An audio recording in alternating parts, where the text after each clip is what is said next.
پاک کے نام سے شروع کرتی ہوں۔ جب بھی سودا ہو ضمیر کا تو ڈٹ جاؤ حسین کے انکار کی طرح۔ میرے بھائیوں، میں نے یہ شعر اس لیے بولا ہے کہ ہم لوگ حق اور انصاف کی جنگ میں نکلے ہوئے ہیں۔ یہ ایک الیکشن نہیں ہے، یہ ایک جنگ ہے اور یہ ایک جہاد ہے۔ پاکستان کی ہسٹری میں ایسا الیکشن پہلے کبھی بھی نہیں ہوا تھا۔ جو ظلم اور ستم کے پہاڑ اب توڑے گئے ہیں وہ اس سے پہلے کبھی بھی نہیں ہوا تھا۔ میرے بھائیوں، میری بہنوں، میری بزرگوں، میں آج آپ کے سامنے یہاں پر کیوں حاضر ہوں؟ کیونکہ اس قوم کی بیٹیوں کو، بہنوں کو باہر نکلنے پر مجبور کر دیا گیا ہے۔ مجھے نکلنے پر مجبور کر دیا گیا ہے۔ مخالفین کی سازشیں اتنی مضبوط تھیں کہ انہوں نے ارشد منڈا صاحب پر گرفتاری کے پرچے بار بار کروا کر 2 دفعہ بری ہوئے ہیں، آج تیسری دفعہ بری ہوئے ہیں اور پھر گرفتار کر لیے گئے ہیں اور بغیر کسی وجہ کے۔ میں نے ان کے حوصلوں کو پست نہیں ہونے دیا۔ میں نے باقاعدہ اعلان کیا کہ اب اس میدان میں خود اتروں گی۔ سیاست ہمارے خون میں شامل ہے۔ میرے بڑے بھائی علی اصغر جو 7 مہینے سے جلا وطن ہیں، آپ دیکھیں میری اسپیچ آپ کی بیویوں، بہنوں، ماؤں تک جائیں گی کہ جب ہمارے گھر والے جلا وطن ہو اس گھر پر کیا بیت رہی ہوتی ہے۔ اصغر منڈا صاحب وہ ہیں جن کی خدمات بے شمار ہیں اور ایسے انسان آپ کی قوم کے لیے انمول تحفہ ہوتے ہیں۔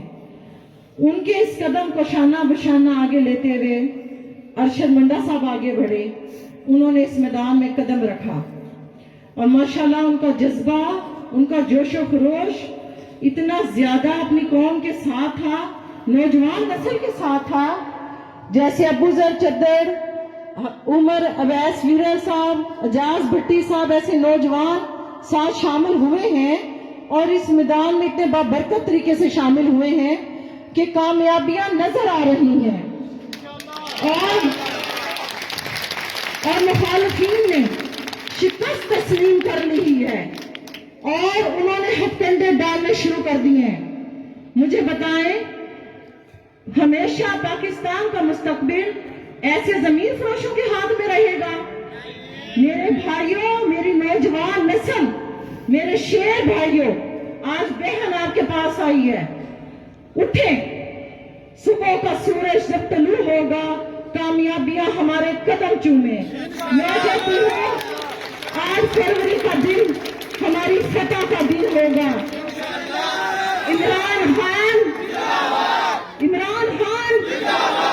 ارشد منڈا، اجاز حسین، علی اصغر منڈا، میرے بھائی اس کاوش میں میرا ساتھ دیں گے، دل دل سے دیں گے۔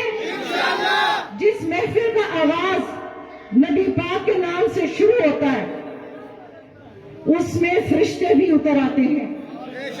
میرے بھائیوں نے میرے ساتھ درود شریف پڑھا تھا، ہم اس دن ایک عہد کر کے نکلیں گے۔ 8 فروری کے دن آپ لوگوں نے مہر لگانی ہے سبز پرچی جس پر کمل کا پھول ہوگا۔ ایک سال سننے میں آئی ہے کہ گلاب کا پھول بھی ساتھ لگا دیا گیا ہے۔ آپ لوگ اپنی بہنیں، مائیں جو ذرا عمر کی زیادہ ہیں ان کو سمجھائیں کہ کمل کا پھول جس کے کونے بنے ہوئے ہیں اس پر توجہ کریں اور دھیان سے مہر لگائیں، اور جو سفید پرچی ہے اس پہ ہے گھوڑے کی کھڑی، اس پر نشان لگائیں۔ یہ ان کی سازشیں ہیں جن کو ہمیں ناکام بنانا ہے۔ میرے بھائیوں، میں ایک آخری بات کروں گی، وقت بڑا مختصر ہے، میرے بھائی اجاز حسین نے بات کرنی ہے آپ سے۔ میرے بھائیوں، میرے شیر جوان بھائیوں، میرے بزرگوں، آؤ میرے ساتھ مل کر آؤ، ہواؤں کا رخ بدلیں۔ بہت شکریہ۔